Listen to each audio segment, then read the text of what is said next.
വളരെ അനുഗ്രഹീതമായ നല്ല പകലായി കർത്താവിന് സ്തോത്രം ചെയ്യുന്നു. ദൈവം തന്ന സന്തോഷത്തോടും ആത്മീയ ബലത്തോടും കൂടെ ഒരു വിശുദ്ധ ആരാധന ഭൂമിയിൽ കൂടുവാൻ എളിയവരായ നമ്മുടെ ജീവിതത്തിൽ ദൈവം ഒരുക്കിയ വിലപ്പെട്ട അവസരങ്ങൾക്കായി സ്തോത്രം ചെയ്യുന്നു. ഇന്ന് പകൽ ഈ ആത്മീയ ശുശ്രൂഷയിൽ സംബന്ധിക്കുന്ന എല്ലാ വിലപ്പെട്ട ദൈവമക്കൾക്കും കർത്താവായ യേശു ക്രിസ്തുവിന്റെ നാമത്തിൽ സ്നേഹവന്ദനം അറിയിക്കുന്നു. സമൂഹപരമായ ലോകത്തിൽ ഒരാഴ്ച കൂടെ പിന്നിടുവാനുള്ള കൃപ ദൈവം നമ്മുടെ എല്ലാവരുടെ പേരും പകർന്നല്ലോ. ജീവനും ഭക്തിക്കും ആവശ്യമായതൊക്കെയും നൽകി കഴിഞ്ഞ ഒരാഴ്ച കൂടെ നമ്മെ വളരെ ദിവസമായി നടത്തി നമ്മയുടെ മേൽ കൃപ പകർന്ന് ഈ വിശ്വാസ ജീവിതത്തിൽ നമ്മെ ഉറപ്പിച്ചു നിർത്തിയ കർത്താവിന്റെ സ്നേഹത്തിനായി സ്തോത്രം. എല്ലാവരും കർത്താവിൽ ബലപ്പെട്ടിരിക്കുന്നു എന്ന് വിശ്വസിക്കുന്നു. പകൽ വചനത്തിന്റെ വാതിലുകൾ സ്വന്തം നമുക്കായി തുറന്നു തരട്ടെ. വളരെ പ്രാർത്ഥനയോടെ ദൈവവചനത്തിന് മുൻപിൽ ഇന്ന് പകൽ നമുക്കായിരിക്കാം. ഇയ്യോബിന്റെ പുസ്തകത്തിലെ ഒരു വേദഭാഗമാണ് ഇന്ന് പകൽ അല്പ നിമിഷങ്ങൾ ചിന്തയ്ക്കായി വായിപ്പാൻ ദൈവനാമത്തിൽ ആഗ്രഹിക്കുന്നത്. ഇയ്യോബിന്റെ പുസ്തകം 2-ാം അധ്യായം അതിലെ 8 മുതൽ 10 വരെയുള്ള വാക്യങ്ങൾ നമ്മൾ ധ്യാനിക്കാൻ തുടങ്ങിയത്. Book of job chapter 2 verses 8 to 10. ഇയ്യോബിന്റെ പുസ്തകം 2-ാം അധ്യായം അതിന്റെ 8 മുതൽ 10 വരെയുള്ള വാക്യങ്ങൾ 8 to 10 ആരെങ്കിലും ഒരാൾ വായിച്ച് സഹായിക്കും. അവൻ ഒരു ഓട്ടിൻ കഷ്ണം എടുത്ത് തന്നെത്താൻ ചുരുട്ടിക്കൊണ്ട് ചാരത്തിലിരുന്നു. അവന്റെ ഭാര്യ അവനോട്, നീ ഇനിയും നിന്റെ ഭക്തി മുറുകെ പിടിച്ചുകൊണ്ടിരിക്കുന്നുവോ? ദൈവത്തെ ത്യജിച്ചു പറഞ്ഞ് മരിച്ചു കളക എന്ന് പറഞ്ഞു. അവൻ അവളോട്, ഒരു പൊട്ടി സംസാരിക്കുന്നത് പോലെ നീ സംസാരിക്കുന്നു. നാം ദൈവത്തിന്റെ കയ്യിൽ നിന്നും നന്മ കൈക്കൊള്ളുന്നു, തിന്മയും കൈക്കൊള്ളരുതോ എന്ന് പറഞ്ഞു. ഇതിലൊന്നിലും ഇയ്യോബ് അധരങ്ങളാൽ പാപം ചെയ്തില്ല. 9-ാം വാക്യം നമ്മൾ എടുത്ത് വായിപ്പിക്കുന്നു. വേഴ്സ് 9. നീ ഇനിയും നിന്റെ ഭക്തി മുറുകെ പിടിച്ചുകൊണ്ടിരിക്കുന്നുവോ? ഇനിയും നിന്റെ ഭക്തി മുറുകെ പിടിച്ചുകൊണ്ടിരിക്കുന്നു. മതി. ഇനിയും നിന്റെ ഭക്തി നീ മുറുകെ പിടിച്ചുകൊണ്ടിരിക്കുന്നു. ഒരു ദൈവഭക്തന് മുറുകെ പിടിക്കുവാൻ കഴിയുന്ന ഏറ്റവും നല്ലൊരു സ്വഭാവ ഗുണം ദൈവഭക്തിയാണ്. നമ്മൾ ആ വാക്കിനെ കുറിച്ച് ചിന്തിക്കാൻ പോകുന്നത് ഗോഡ്ലിനെസ് എന്നൊരു പദം. ദൈവഭക്തി ഒരു ദൈവഭക്തന്റെ ഈ ലോകത്തിൽ ഏറ്റവും നന്നായി ചേർത്ത് പിടിക്കാൻ കഴിയുന്ന, അവിടെ ഉപയോഗിച്ചിരിക്കുന്ന ഒരു പദം മുറുകെ പിടിക്കാൻ കഴിയുന്ന ദൈവത്തിന്റെ സ്തോത്രം ഒരു നല്ല സ്വഭാവ ഗുണമാണ് ഭക്തി എന്ന് പറയുന്നത്. മുറുകെ പിടിക്കുക എന്നൊരു പദം ഒരു യുദ്ധത്തിൽ ഉപയോഗിക്കുന്ന ഒരു പദമാണ്. പ്രത്യേകിച്ച് പുതിയ നിയമത്തിൽ പൗലോസ് പദങ്ങൾ വളരെ ശക്തമായി ഉപയോഗിക്കുന്നുണ്ട്. ദൈവത്തിന്റെ സ്തോത്രം. ദൈവം തന്ന അഭിഷേകത്തെ സൂക്ഷിക്കണം, മുറുകെ പിടിക്കണം, വിശ്വാസത്തെ മുറുകെ പിടിക്കണം, ദൈവം തന്ന പ്രത്യാശ മുറുകെ പിടിക്കണം. ഇങ്ങനെയുള്ള വാക്കുകൾ പൗലോസ് പ്രത്യേകിച്ച് പുതിയ നിയമത്തിൽ എഴുതുന്നുണ്ട്. മുറുകെ പിടിക്കുക എന്ന് പറയുമ്പോൾ hold fast on to it. മുറുകെ പിടിക്കുക എന്ന് പറയുമ്പോൾ അത് നഷ്ടപ്പെട്ടു പോകാൻ. എന്റെ കൂടെ നിങ്ങളുണ്ടോ? എല്ലാവരും സന്തോഷമായിരിക്കുന്നു. എന്റെ കൂടെ നിങ്ങൾ വരണം. സ്തോത്രം. മുറുകെ പിടിക്കുക എന്ന് പറയുമ്പോൾ, ഹോൾഡ് ഓൺ എന്ന് പറയുമ്പോൾ അതിന്റെ അർത്ഥം അത് നഷ്ടപ്പെട്ടു പോകാൻ സാധ്യതയുണ്ട്. ഒരുപക്ഷെ ഒരു പടി കൂടെ കടത്തി പറഞ്ഞാൽ അതാരെങ്കിലും നമ്മുടെ കയ്യിൽ നിന്ന് തട്ടിപ്പറിക്കാൻ സാധ്യതയുണ്ട്. അതുകൊണ്ട് നിങ്ങളുടെ ഭക്തി നിങ്ങൾ മുറുകെ പിടിക്കണം. ഇന്ന് മുതൽ ഈ മെസ്സേജ് ആരംഭിക്കുമ്പോൾ ദൈവമക്കളോട് ഞാൻ വിളിച്ചു പറയട്ടെ, ഈ ഒരു വർഷം ദൈവം ദാനമായി തന്നാൽ മുറുകെ പിടിക്കേണ്ട ഒരു ക്വാളിറ്റി ദൈവം നമ്മുടെ മേൽ പകർന്ന ദൈവഭക്തിയാണ്. ആ പദമാണ് ഇന്ന് അല്പം വിഷയങ്ങൾ നമ്മൾ ചിന്തിക്കാൻ പോകുന്നത്. ഇയ്യോബിന്റെ പുസ്തകം ഉടനീളം പഠിക്കുമ്പോൾ ദൈവഭക്തി മുറുകെ പിടിക്കേണ്ടതിന്റെ വളരെയധികം ആവശ്യകത പരിശുദ്ധാത്മാവോടെ രേഖപ്പെടുത്തുന്നുണ്ട്. ഈ ദൈവമായ യഹോവ തന്നെ പറയുന്ന ഒരു വാക്ക് 3-ാം വാക്യത്തിൽ രേഖപ്പെടുത്തിയിട്ടുണ്ട്. 3-ാം വാക്യം ഒന്ന് വായിച്ച് അതിനകത്ത് ഈ പദത്തിന്റെ വേഴ്സ് 3 ചാപ്റ്റർ 2 വേഴ്സ് 3 3-ാം വാക്യം ഒന്ന് ശ്രദ്ധിച്ചേ.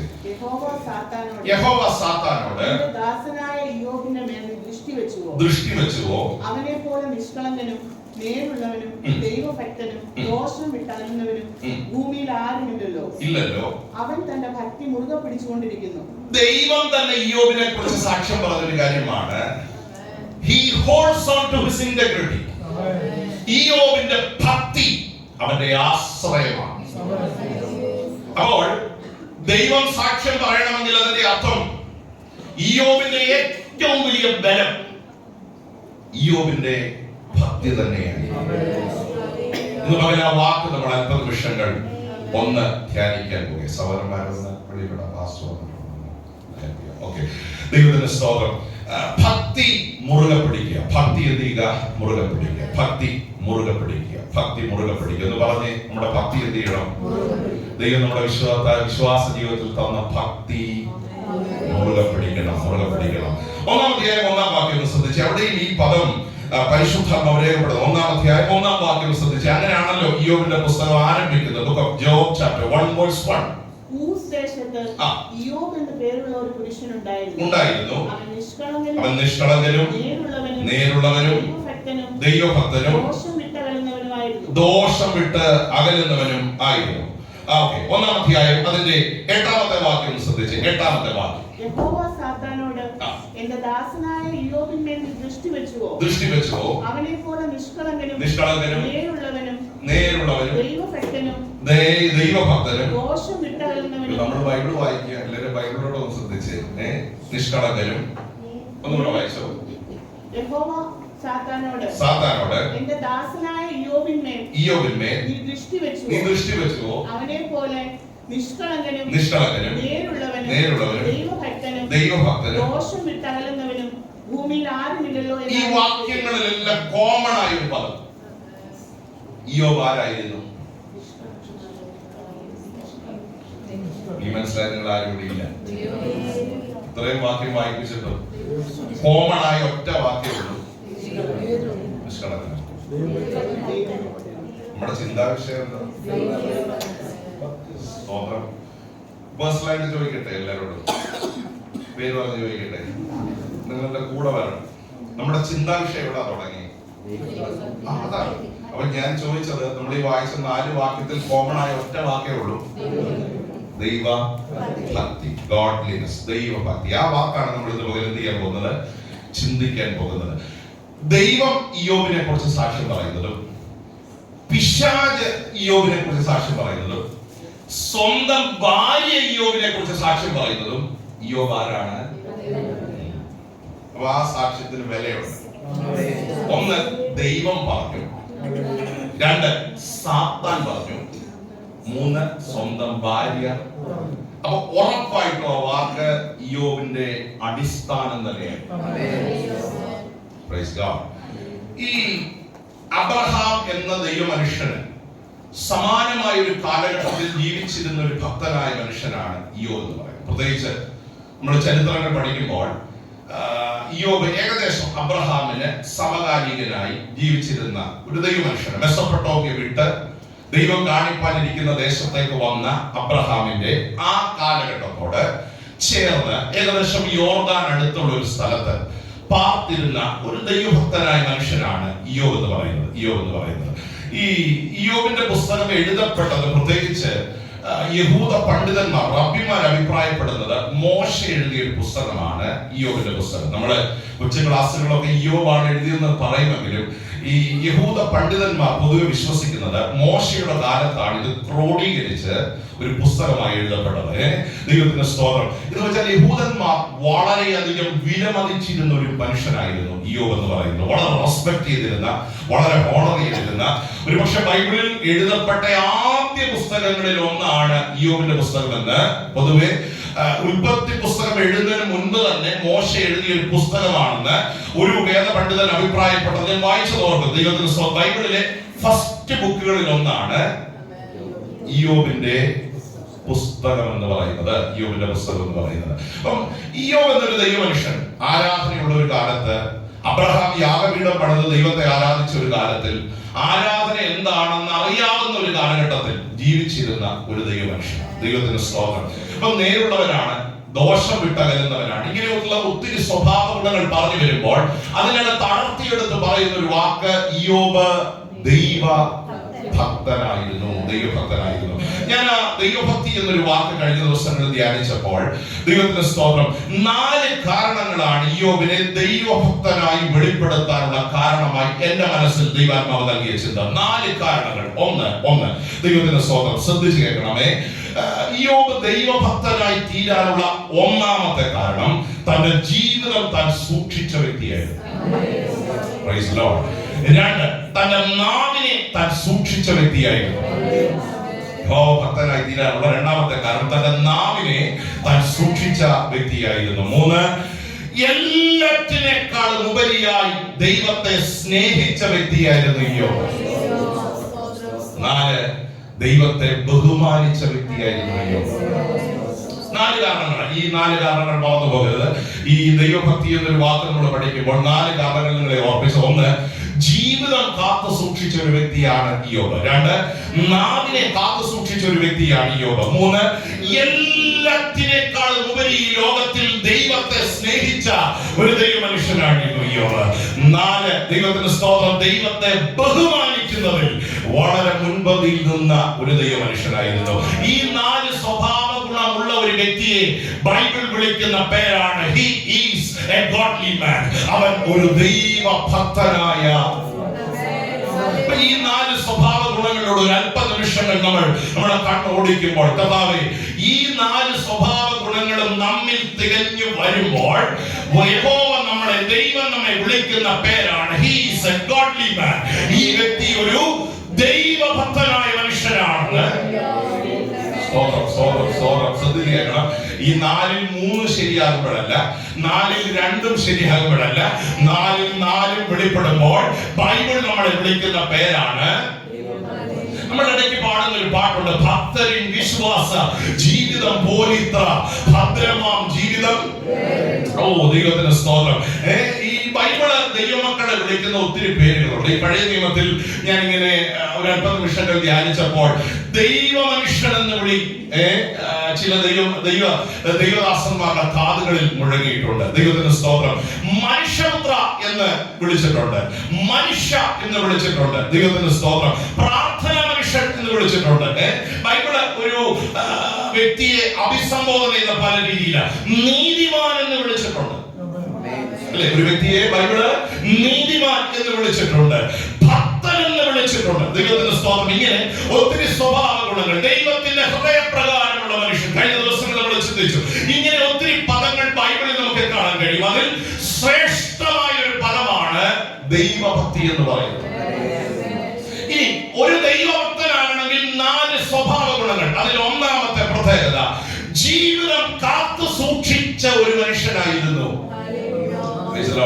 ഈ 1-ാം അധ്യായം എടുത്ത് അതിന്റെ 6-ാം വാക്യം മുതൽ ഒന്ന് വായിക്കുമ്പോൾ അതിനകത്തൊരു ചിന്ത, പ്രത്യേകിച്ച് ഈ ദൈവഭക്തിയുമായി ബന്ധപ്പെട്ട് കിടപ്പുണ്ട്. 6-ാം വാക്യം മുതൽ ഒന്ന് വായിച്ച് സഹായിച്ചു. ഒരു ദിവസം ദൈവപുത്രന്മാർ യഹോവയുടെ സന്നിധിയിൽ നിൽപ്പാൻ ചെന്നു. അവരുടെ കൂട്ടത്തിൽ സാത്താനും ചെന്നു. യഹോവ സാത്താനോട്, നീ എവിടെ നിന്ന് വരുന്നു എന്ന് ചോദിച്ചതിന് സാത്താൻ യഹോവയോട്, ഞാൻ ഭൂമിയിൽ ഊടാടി സഞ്ചരിച്ചിട്ട് വരുന്നു എന്ന് ഉത്തരം പറഞ്ഞു. അടുത്ത സെന്റൻസ് കൂടെ വായിക്കണം. യഹോവ സാത്താനോട്, എന്റെ ദാസനായ യോബിന്മേൽ ദൃഷ്ടി വെച്ചു. പിശാചിന്റെ ദൃഷ്ടി ആരുടെ മേലായിരുന്നു? ഞാൻ ചോദിക്കട്ടെ, യോബിന്റെ സമ്പത്തായിരുന്നോ പിശാചിന്റെ ലക്ഷ്യം? ഒരിക്കലുമല്ല. യോബിന്റെ കുടുംബമായിരുന്നോ പിശാചിന്റെ ലക്ഷ്യം? ശ്രദ്ധിച്ചു കേൾക്കണേ, ഒരിക്കലുമല്ല. യോബിന്റെ 10 മക്കളായിരുന്നോ ഈ സാത്താന്റെ ലക്ഷ്യം? ഒരിക്കലുമല്ല. യോബിന്റെ മൃഗസമ്പത്തായിരുന്നോ പിശാചിന്റെ ഏറ്റവും വലിയ ലക്ഷ്യം? ഒരിക്കലുമല്ല. യോബിന്റെ ഭക്തിയായിരുന്നു. സ്തോത്രം. ഞാനൊരു കാര്യം ദൈവമക്കളോട് പറയട്ടെ, ഈ വർഷം എത്ര പ്രൊമോഷൻ ലഭിച്ചു എന്നുള്ളതല്ല പിശാചിന്റെ വിഷയം. ഈ വർഷം എത്ര ഇൻക്രിമെന്റ് നമ്മൾ ലഭിച്ചു എന്നുള്ളത് ഒരു സ്തോത്രമായി, ഒരു നന്ദിയായി നമുക്കിവിടെ പറയാം. പക്ഷെ അതല്ല പിശാചിന്റെ ലക്ഷ്യം. എന്തൊക്കെ നേടി എന്നുള്ളതല്ല പിശാചിന്റെ ലക്ഷ്യം. ഒരു ജോലി ലഭിച്ചു എന്നുള്ളതല്ല പിശാചിന്റെ ലക്ഷ്യം. നീ യഹോവ ഭക്തനായിരിക്കുന്നതാ.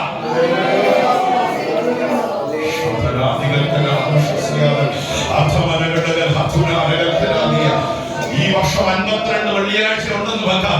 52 വെള്ളിയാഴ്ച ആരാധനയ്ക്ക് വരുന്നത് നല്ല കാര്യമാണ്. അതല്ല പിശാചിന്റെ ലക്ഷ്യം. 52 ചൊവ്വാഴ്ച ഈ യോഗത്തിന് വരുന്നത് അല്ല പിശാചിന്റെ ലക്ഷ്യം. എല്ലാ ഉപവാസങ്ങളിലും പങ്കെടുത്തു എന്നുള്ളതല്ല പിശാചിന്റെ ലക്ഷ്യം. ഈ സഭയെ കുറിച്ച് പിശാചിന്റെ ലക്ഷ്യം, who is a godly man? ദൈവഭക്തരായ എത്ര മനുഷ്യർ. ഹല്ലേലൂയ. ഈ ഒരു വർഷം പൂർത്തീകരിക്കാൻ ഒരു അവസരം നൽകിയ ഈ സഭയുടെ മെമ്പർഷിപ്പ് എന്നതോ 90-ഓ 100-ഓ ആകുമായിരിക്കാം. അതല്ല പിശാചിന്റെ ലക്ഷ്യം. പാസ്റ്റർ എന്നുള്ള നിലയിൽ അത് എന്റെ ഒരു അഭിമാനമാണ്. പക്ഷെ പിശാചിന്റെ ലക്ഷ്യം അതല്ല. ഇതിനകത്ത് എത്ര ഭക്തന്മാരുണ്ട്.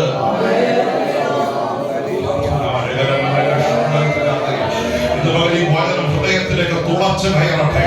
ഭക്തിയെ നഷ്ടപ്പെടുത്തുന്ന ഒന്നും വേണ്ട, ദൈവകൃപ ചോർത്തുന്ന ഒന്നും വേണ്ട, ദൈവസ്നേഹം ഇല്ലാതാക്കുന്ന ഒന്നും വേണ്ട. ഇതുപോലെ അഭിമാനത്തോടെ പ്രാർത്ഥിക്കുന്ന ദൈവമക്കൾ പറയട്ടെ, ഈ സഭയ്ക്കകത്ത് മെമ്പർഷിപ്പ് വർദ്ധിക്കുന്നത് നല്ല കാര്യമാണ്, ഇത് പറയുന്നത് നല്ല കാര്യമാണ്. പക്ഷെ ഒരു ദൈവഭക്തനായി ജീവിക്കാൻ, ദൈവഭക്തനായി ജീവിക്കാൻ ദൈവസഭയിലെ ദൈവോത്തരന്മാർ നിൽക്കുമ്പോൾ സാത്താൻ അവിടെ ചെന്നു. സാത്താൻ ചെന്നപ്പം ദൈവത്തിന് മനസ്സിലായി എവിടുന്നാ വരുന്നത്. ചോദിച്ചു എവിടുന്നാ വരുന്നത്, അറിയാൻ വയ്യാനിട്ടല്ല, ഷാറിനോട് ചോദിച്ചു എവിടുന്നാ വരുന്നത്. അപ്പൊ പറഞ്ഞു ഞാൻ ഭൂമിയിൽ. അപ്പം ഊടാടി സഞ്ചരിച്ചു എന്ന് പറഞ്ഞപ്പോഴേ ദൈവത്തിന് മനസ്സിലായി ഒരൊറ്റ ആളുടെ മേല ഒരു ഭക്തൻ ഇതിനകത്തുണ്ടെങ്കിൽ ആ ഭക്തന്റെ മേല ദൈവത്തിന്റെ ദൃഷ്ടി. ദൈവം ശ്രദ്ധിക്കുന്ന ആരെയാണ്? ഈ ക്വാളിറ്റി നമുക്കും വേണം. ദൈവം കുനിഞ്ഞു നോക്കുന്ന, ദൈവം ശ്രദ്ധിച്ചു നോക്കുന്ന, ദൈവം വിലമതിക്കുന്ന, ദൈവം ശ്രേഷ്ഠനായി എണ്ണുന്ന ഒരു യഹോവ ഭക്തനായി എന്നെ മാറ്റണമെന്ന് എത്ര ആത്മാർത്ഥമായി പ്രാർത്ഥിക്കരുത്. എന്തുകൊണ്ട് സാത്താൻ ഇയ്യോബിന്റെ മേൽ ദൃഷ്ടി വെച്ചത്? ജീവിതം കാത്തു സൂക്ഷിക്കുന്ന ഒരു മനുഷ്യനായിരുന്നു.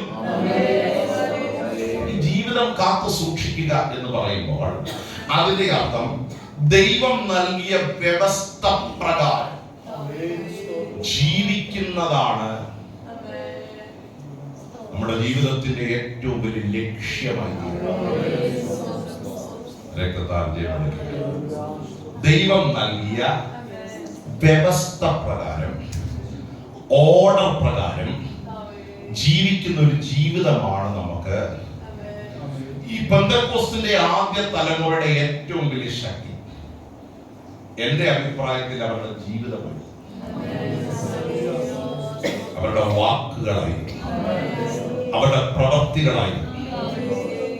നമ്മൾ പലപ്പോഴും പറയാറുണ്ട് ജീവിതവും സംസാരവും തമ്മിൽ ബന്ധമുണ്ടാകും. ചിലരെ നോക്കി നമ്മൾ പറയാറില്ലേ, പറയുന്നതൊന്നും പ്രവർത്തിക്കുന്നത്. എന്റെ കൂടെ ഇവിടെ ഉണ്ടോ? ഞങ്ങളുടെ ദൈവദാസന്മാരെ കുറിച്ച് ചിലരെങ്കിലും പ്രസംഗിക്കുന്നതൊന്നും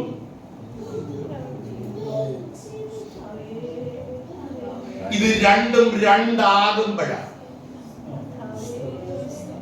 ദൈവഭക്തി നഷ്ടപ്പെടുന്നു. പ്രസംഗിക്കുന്നതൊന്നും പ്രവർത്തിക്കുന്നതൊന്നും, പറയുന്നതൊന്നും ചെയ്യുന്നതൊന്നും. പ്രിയരെ, ഇത് രണ്ടും രണ്ടാകാൻ പാടില്ല.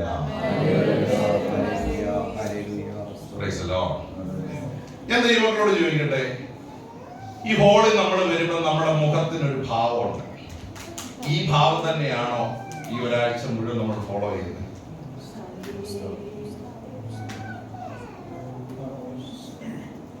നമ്മുടെ മുഖഭാവം മാറാറുണ്ടോ? സംസാര ശൈലി മാറാറുണ്ടോ? ഉണ്ടെങ്കിൽ നാം ഒരു ദൈവഭക്തനല്ല.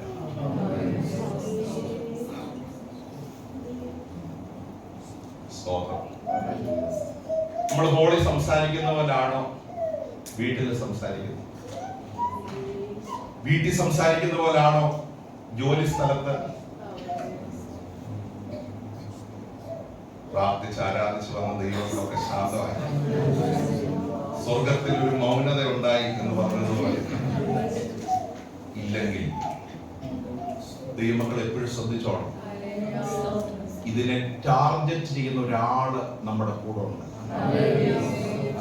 നമ്മൾ പോലും അറിയാതെ വാക്കിൽ തെറ്റിക്കാൻ, പ്രവൃത്തിയിൽ തെറ്റിക്കാൻ, കൃപ ചോർത്തി കളയാൻ, സന്തോഷം നഷ്ടപ്പെടുത്താൻ, ആരാധന ഇല്ലായ്മ ചെയ്യാൻ, നിന്റെ ഭക്തി നിന്നിൽ നിന്ന് പറിച്ചു കളയാൻ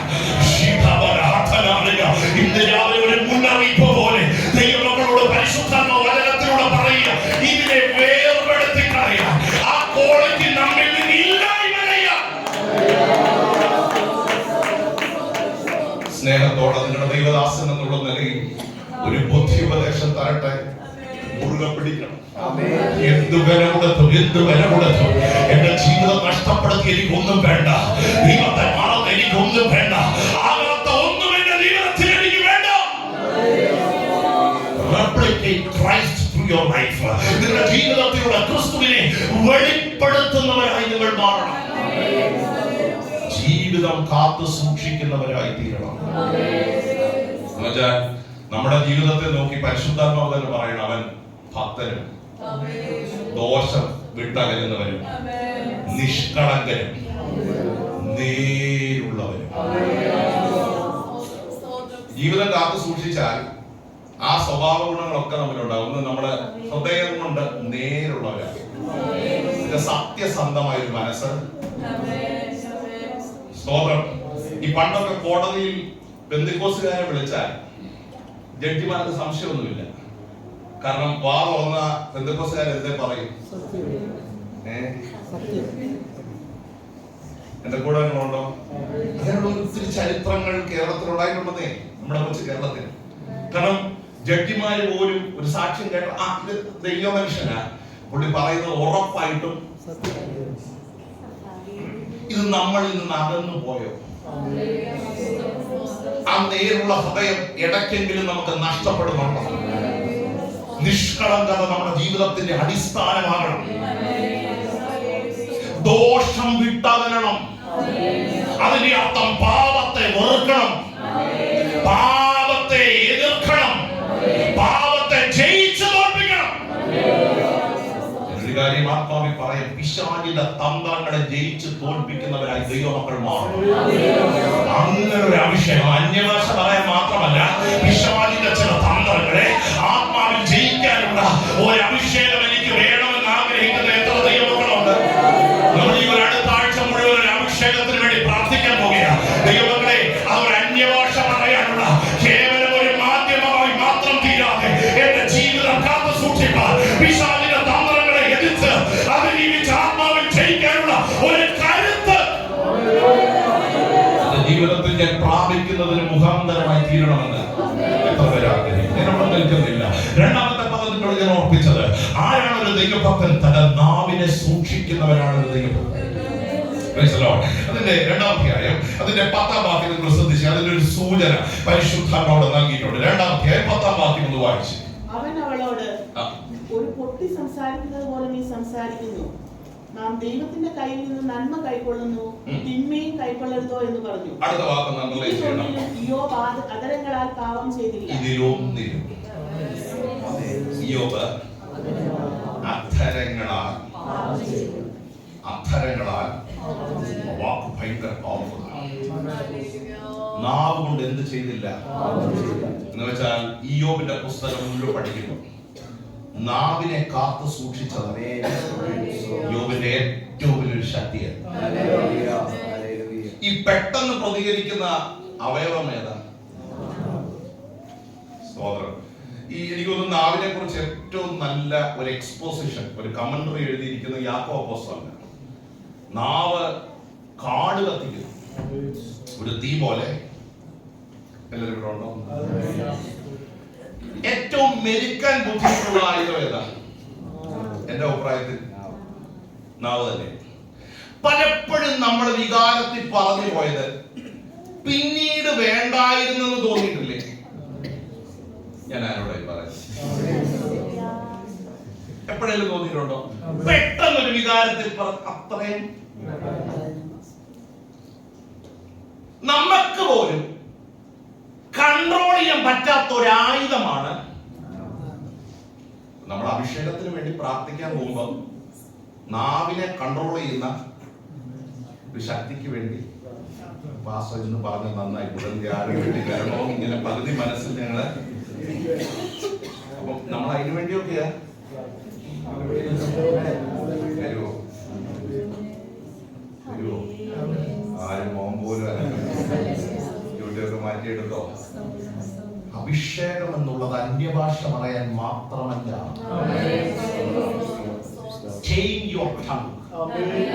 നമ്മുടെ നാവിന് കടിഞ്ഞാണിടാൻ. യാക്കോബ് അപ്പോസ്തലൻ പറയാം, ഒരേ ഉറവയിൽ നിന്ന് കയ്പും മധുരവും വരാൻ പാടില്ല.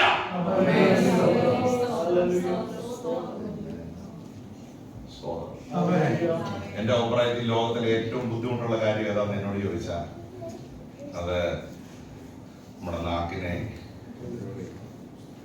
കൺട്രോൾ ചെയ്യുന്നത്.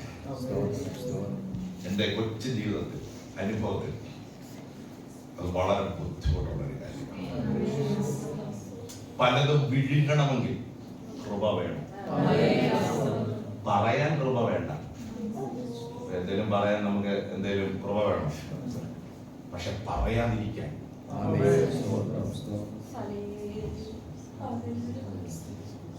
കയ്യിലൊന്നിട്ട് നിങ്ങളുടെ മോഹം എല്ലാം മാറി, പക്ഷെ മെസ്സേജ് മാറ്റത്തില്ല. സ്തോത്രം.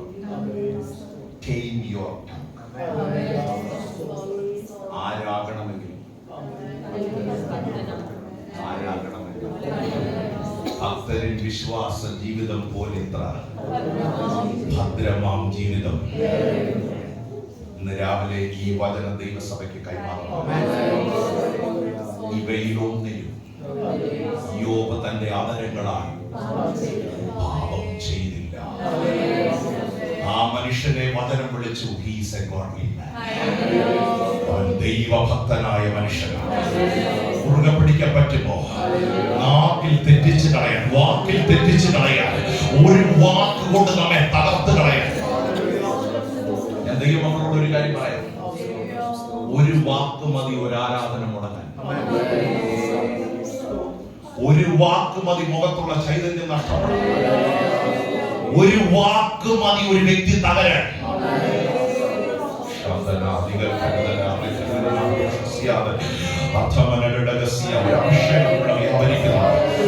പിശാചിനെതിരെ വിരൽ ചൂണ്ടാൻ, പിശാചിന്റെ തന്ത്രങ്ങൾക്കെതിരെ വിരൽ ചൂണ്ടാൻ ഒരു പരിശുദ്ധാത്മാവിന്റെ സാന്നിധ്യം ഇവിടെ ഇന്ന് മകൻ വ്യാപരിച്ചുകൊണ്ടിരിക്കുക. ഇന്ന് മകൻ എത്ര പേർ പ്രാർത്ഥിക്കും? I want to tame my tongue. എന്റെ നാവിനെ നിയന്ത്രിക്കാനുള്ള ഒരു കൃപ ഇന്ന് മകൻ എനിക്ക് ദൈവം നൽകണമെന്ന് എത്ര പേർ ആത്മാർത്ഥമായി പ്രാർത്ഥിക്കും? ആ നാമത്തോടെ പ്രാർത്ഥിച്ച് പിശാച് ജയിക്കുന്നതൊന്നും എനിക്ക് വേണ്ട.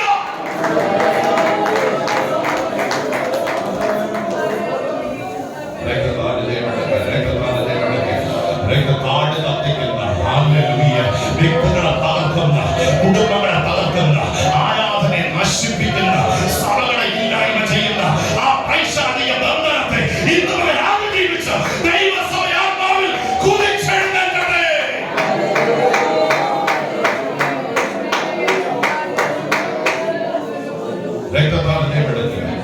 ഈ ഭക്തിയെ സ്നാച്ച് ചെയ്യാൻ, അതിനെ എടുത്തു മാറ്റാൻ പിശാച് ശ്രമിക്കുമ്പോൾ കൃപ പ്രാപിച്ച ദൈവമക്കൾ പറയണം, വിട്ടുകൊടുക്കത്തില്ല, വിട്ടുകൊടുക്കത്തില്ല. എന്താ വിട്ടുകൊടുക്കാത്തത്?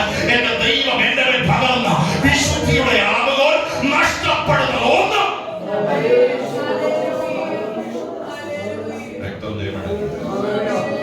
ഇവയൊന്നിലും യോബിന്റെ ജീവിതം പഠിക്കുമ്പോൾ പാപം ചെയ്യാനുള്ള ഒത്തിരി സാഹചര്യങ്ങൾ യോബിന്റെ ജീവിതത്തിലുണ്ട്.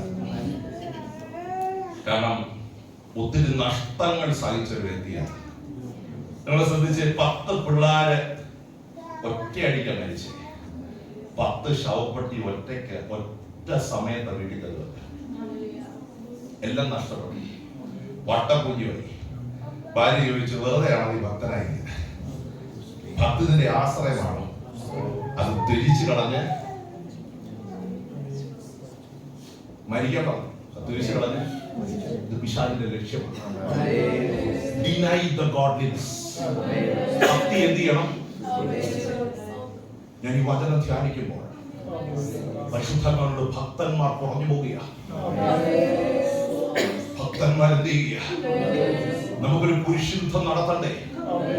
പിശാചിന്റെ തന്ത്രങ്ങളെ അതിജീവിക്കുന്ന, അവന്റെ ദുഃഖങ്ങളെ പൊളിക്കുന്ന, കൃപയെ ചോർത്തിക്കളയുന്ന, നമ്മുടെ ഐഡന്റിറ്റി എടുത്തു മാറ്റുന്ന, നമ്മളെ ആരുമല്ലാതാക്കി തീർക്കുന്ന, നാവിനെ സൂക്ഷിക്കുന്ന ഒരു തലമുറയാണ് ഈ കാലഘട്ടത്തിൽ നമ്മൾ മാറണമെന്ന്. ഈ നാവ് കൊണ്ട് ഒത്തിരി പാപം ചെയ്യാൻ സാധ്യതയുള്ളത്. നമ്മൾ ആരാധിക്കുന്ന നാവ് കൊണ്ടാ, നമ്മൾ പാടുന്ന നാവ് കൊണ്ടാ. സ്തോത്രം. നമ്മൾ പലതും പറയുന്നതും നാവുണ്ട്. പ്രിയരെ, ഈ നാവിനെ കൺട്രോൾ ചെയ്യാൻ പ്രത്യേകിച്ച് കോഴ്സ് ഒന്നുമില്ല. എല്ലാവരും ഇവിടെ ഉണ്ടോ? ഈ ലോകത്ത് ഇപ്പൊ എല്ലാത്തിനും ഓൺലൈൻ കോഴ്സ് വരെ എന്തിനും കോഴ്സ് ഉണ്ട്. എന്റെ കൂടെ ഉണ്ടോ? നിങ്ങൾ ഇതുവരെ കേട്ടിട്ടുണ്ടോ നാവിനെ കൺട്രോൾ ചെയ്യാനുള്ള ഒരു കോഴ്സ് നിങ്ങൾ അറ്റൻഡ് ചെയ്തിട്ടുണ്ടോ? ഇതിവിടെ ഉള്ളൂ. എവിടെ?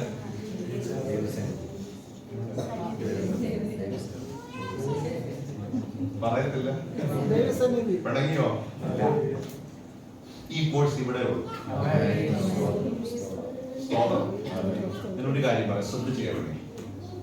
നിന്റെ നാവ് ആത്മാവിനാൽ കൺട്രോൾ ചെയ്യപ്പെട്ടാൽ നീ ശക്തനായി മാറും.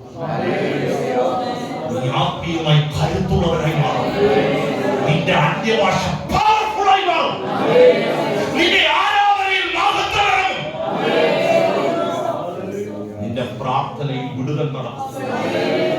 ഇത് പിശാചിനാവിയ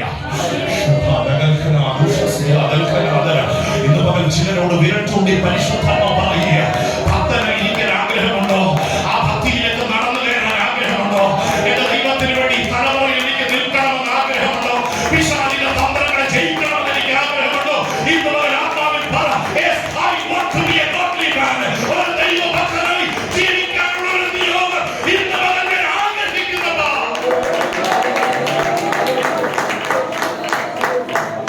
ഞാൻ സ്നേഹത്തോടെ ഇങ്ങനെ പറയട്ടെ, ശ്രദ്ധിച്ചു. ഒരു ഭക്തന്റെ നാവിൽ വെളിപ്പെടുന്ന ആരാധനയിൽ തീയിറങ്ങും. ഒരു ഭക്തൻ പ്രാർത്ഥിക്കുന്നിടത്ത് ദൈവം പ്രവർത്തിക്കും. ഒരു ഭക്തൻ ജീവിക്കുന്നിടത്ത് അനേകം സ്വാധീനിക്കപ്പെടും.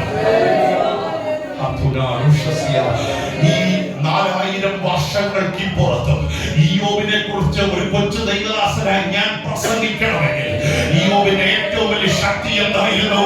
അതവന്റെ ഭക്തിയായിരുന്നു.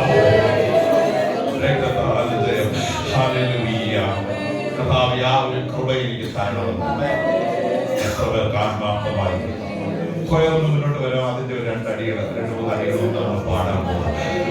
ദാസനൊക്കെ സമയം കൊടുക്കണം. ഭക്തരിൽ വിശ്വാസ ജീവിതം പോലിത്ര ഭദ്രമാം ജീവിതം.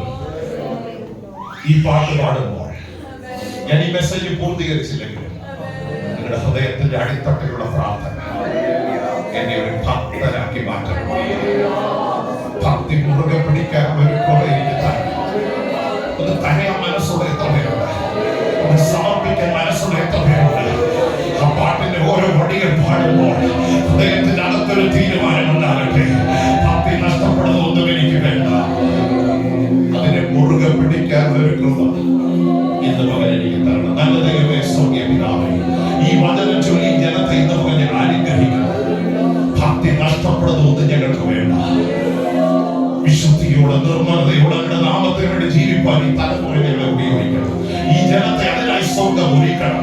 അത് മുറുകെ പിടിക്കാൻ ഒരു കൃപ ഈ ദിവസങ്ങൾ ദൈവം തന്നെ ജനത്തിന് മേൽ പകരണം. ഈ ജനത്തെ യേശു ക്രിസ്തുവിന്റെ നാമം ചൊല്ലി അതിനായി അനുഗ്രഹിച്ച് പ്രാർത്ഥിക്കുന്നു. യേശുവിൻ നാമത്തിൽ തന്നെ നമുക്ക് എഴുന്നേറ്റുന്ന വരികളൊന്ന് ഗായക സംഘത്തോട് ചേർന്ന് പാടുമ്പോൾ അതൊരു വലിയ തീരുമാനമായി നമ്മുടെ ഹൃദയങ്ങളിൽ വെളിപ്പെടുമാറാണ്. Thank you. Thank you.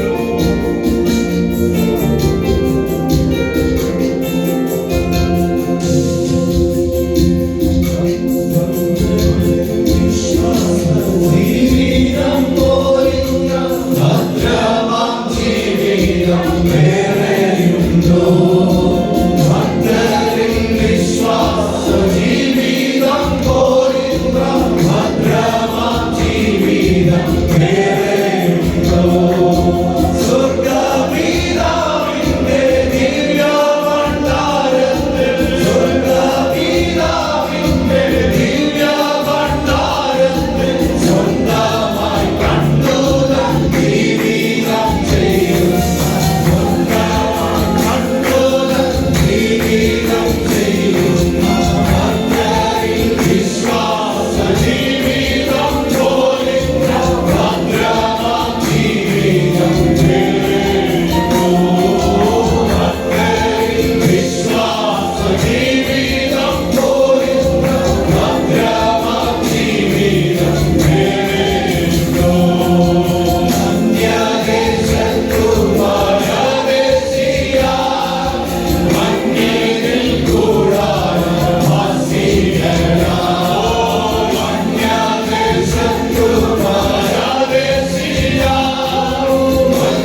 കർത്താവിന്റെ